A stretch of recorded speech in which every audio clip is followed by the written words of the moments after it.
Today was a big news day for the markets. At 7:30, we had news drop. At 9 o'clock, we had news drop. Also, Powell went to speak about what they learned at Jackson Hole. All of these things led to a lot of volatility. And what we learned from Powell is that the economy is experiencing a lot of inflation right now. And yes, they are trying to fix it. So good for them for spending a whole week to figure out that we were in inflation and that they were trying to fix the problem. From a trading perspective, it did yield some good volatility. The very first trade that I saw was during the news speak. And it's very important to not trade during Powell speaking, because he could say anything at some random time and the market rips or explodes, which is what we see today. So let's watch the price action and enjoy the stream recap. All right. Welcome to Friday. Welcome to Friday. That's all I got to say.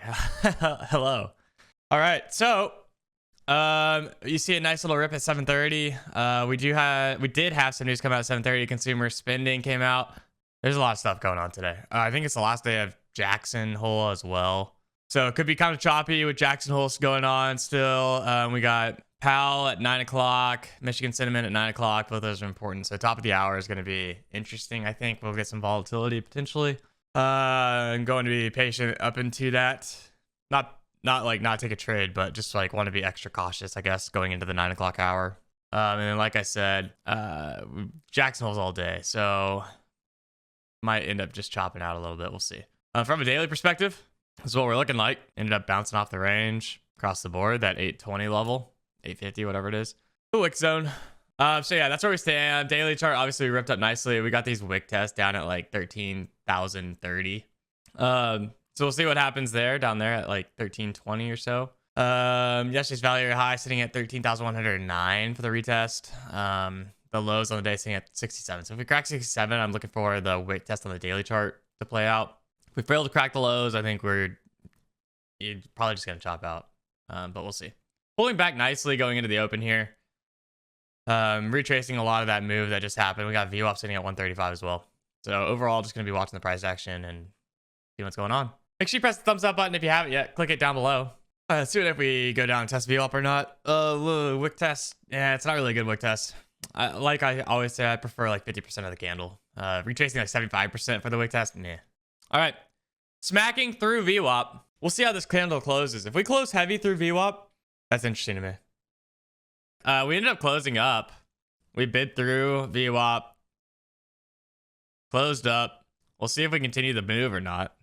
I kind of feel like we chop until 9 o'clock. And maybe at like 8:50 or something, 8:55, we start like getting a nice move. But I'm just not so like I'm not positive on that. And it is Friday after all. What is a tick? A tick is a tick for me is a tick in price increment is one move. So the Nasdaq moves in quarter increments. You can see here. ES also moves in quarter increments. So you can see like it goes from 0.5 to 0.75 to 7. So each one of these is a tick in movement. So for the 22 range candle, I have it set to 22. So it's 22 ticks before it makes a new candle. 22 ticks up and or down. 22 ticks total, I should say. All right, there we go. News is out. All right. Nice. Volatility, baby. Heyo. Love it. So news came in. Sentiment 58.2 versus the expected 55.4. It's not too boring. There we go. We ran through the bottoms.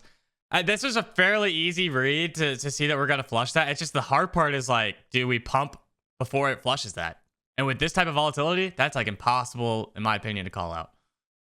We are actually near we just ran through the overnight lows. So in my opinion now, this is what I was talking about pre-market. I would love to see us go trade 25. I don't know if that's going to happen though. We just pumped up 40 points off of that. So maybe not. So I could have gotten away with the 20 buy after we flushed 13. The current bout of high consolidated 20, the 50 points the upside, but it's just that's like so risky to me. It's just not worth it on a Friday. You know what I mean? And that brings me to the third lesson. It's not worth it. Which is that. Thank you.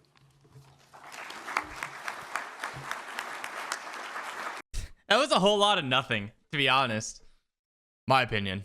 Like, what did he just say? What did he truly just say? Other than acknowledging that we have inflation and saying that they're going to work hard to fix it. That was an entire week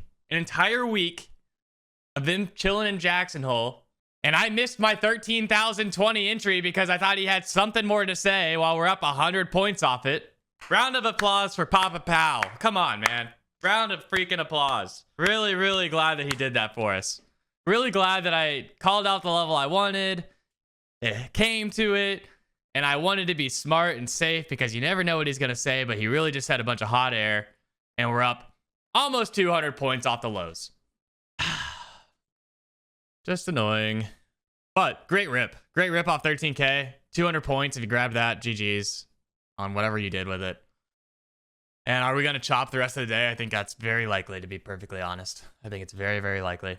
I think people are having, I think it's honestly probably newer traders who are feeling the need to defend of some sorts.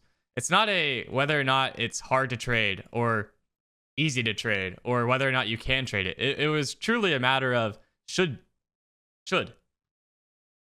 you be trading it?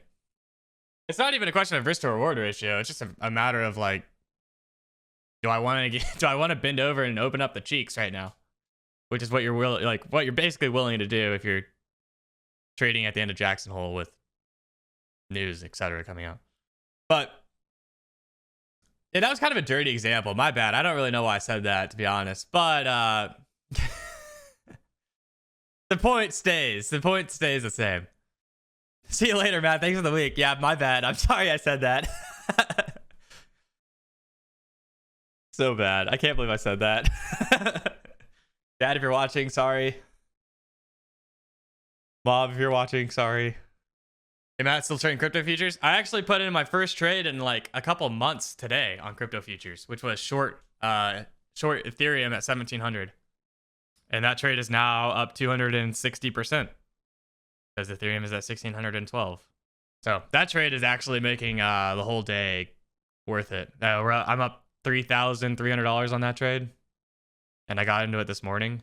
So that honestly is probably helping me be patient, to be perfectly transparent. You want to see someone said, show me the ETH trade. There you go. Oh, will it load? There it is. That's the only thing holding us on today, as at this point.